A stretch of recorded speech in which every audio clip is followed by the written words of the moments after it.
Square Enix has epically failed at every single attempt they've made to rejuvenate their business, whether it's with remakes or reboots or completely new experiences. None of it has worked. And we just had heard not that long ago that they are going to be rebooting the company to try to rejuvenate business. And now we're finding out that their European branch has reported worsening financial losses compared to the previous year. I have a few different things to show off, but before I get into the topic, if you enjoy the content I create, check out the links in the description, join the community in my live streams, and consider supporting through Patreon or YouTube memberships. Now, obviously, Square Enix has tried a lot over the past couple of years. They have opened up studios and given big budgets for more westernized games like Forspoken, and that didn't work. We've seen them reboot and remake tons of games like with Final Fantasy, and we've even seen them try to almost rejuvenate the franchise by modernizing it, by going in the direction of action combat when that wasn't really what people asked for.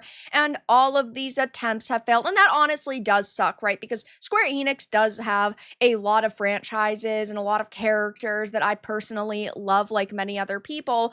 But I also do not trust them at this point. And I would rather them not work on these games or not work with these characters than see them butcher them even further and see them tone down their content and move away from what really made them special in the first place. Of course, we know that with Clair Obscure Expedition 33's release, apparently they were kicking themselves over their decision to take Final Fantasy XVI down an action route, and they had previously even acknowledged its success and hinted at Final Fantasy kind of going back to its turn-based roots. But now we're hearing that, unfortunately, for the European branch, things are not getting any better. Things are just getting significantly worse for them. So it says the European branch of the Final Fantasy developer Square Enix saw worsening financial losses in the fiscal year ending March 31st, 2025, as reported by GamesBiz. Headquartered in London, UK, Square Enix develops, publishes, and distributes and licenses Square Enix content in Europe and other PAL territories. So we are not talking about like Square Enix Japan, but we are still talking about a subsection of Square Enix, a branch of Square Enix, and it still represents the company overall. In the past fiscal year, the company posted an operating loss of 12.57 billion yen, over $87 million, and a net loss of 12.64 billion yen. Revenue was down 7% year over year, and I think that this is a plethora of reasons. I think that, of course, they haven't launched any major titles, right? We haven't gotten another mainline entry into Final Fantasy. We've really only been getting reboots and remakes from them. And even the remakes haven't been coming out, or the larger remakes haven't been coming out, right? It's not like we've gotten Final Fantasy VII Part 56 at this point. So I think that that's a big reason why.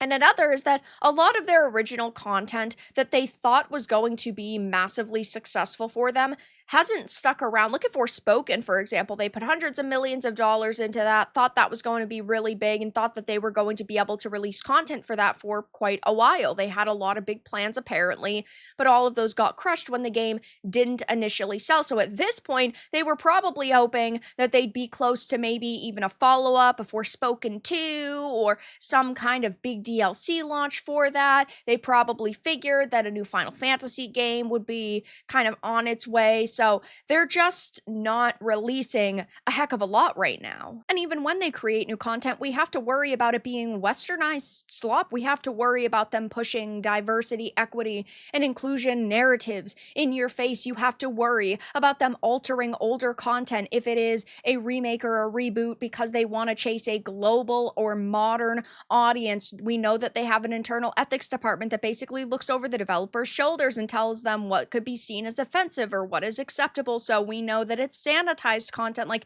we can't even put our trust and faith in them to create really good content when we finally get it. So right now things are not looking particularly good, and their upcoming release schedule is really rough when you actually start paying attention to it. If we just go to Square Enix's website and look at their official release schedule, it's looking rough. We've got Final Fantasy Tactics coming out at the end of September, which I'm super excited for. Dragon Quest 1 and 2 HD 2D Remake coming out at the end of October. And then the Final Fantasy 7 Remake coming out for Switch 2 and Xbox Series X and S this winter. So that doesn't even have a date. And all of the others are to be announced. And a couple of them are titles that are probably not even going to do that good. Maybe they'll make money off of like microtransactions because they're like mobile games and there's a VR game here.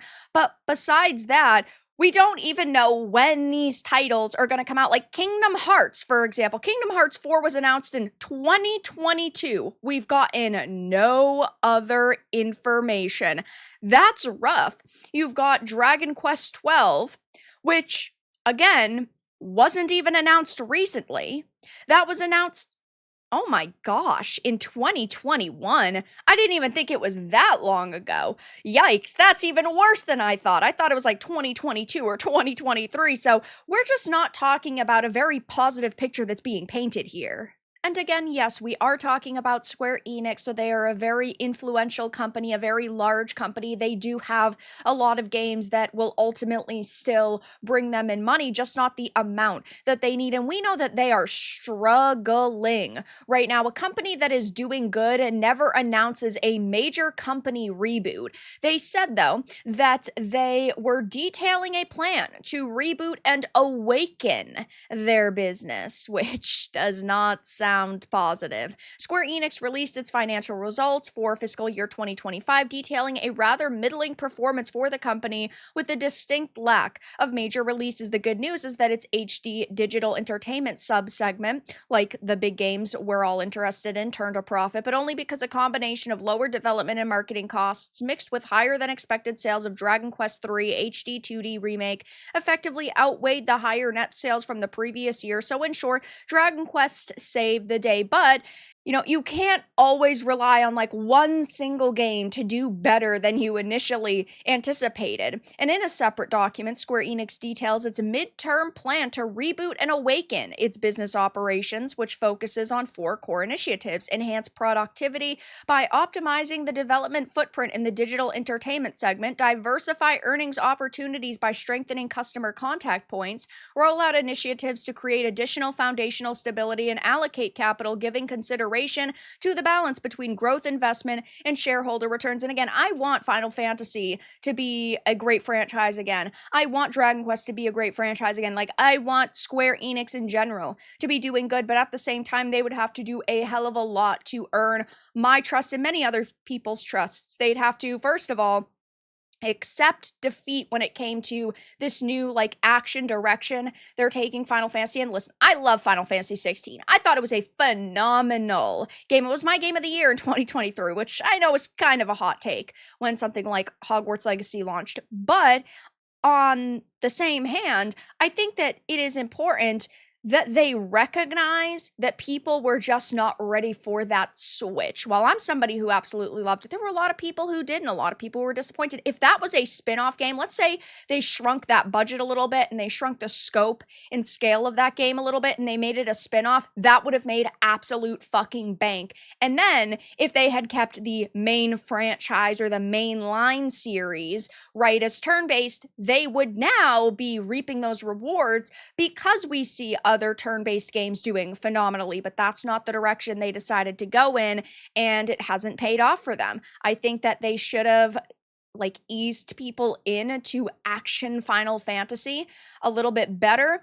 and they didn't. And now they are, getting kind of wrecked for that. A lot of people are really disappointed with them. Then, of course, you have their year's worth of censorship and them trying to appease a global modern audience, which hasn't worked for literally any company that's actually tried it. And they have internal ethics departments that self-censor developers. They have to get rid of those departments too. They have to just prove that they are actually listening to gamers and they are trying to actively change as a company. And I just don't really have any faith in them to do that at this point in time. So it will be interesting to see how the next few years really go for Square Enix, because a lot of their games, even looking at next year, don't have release dates.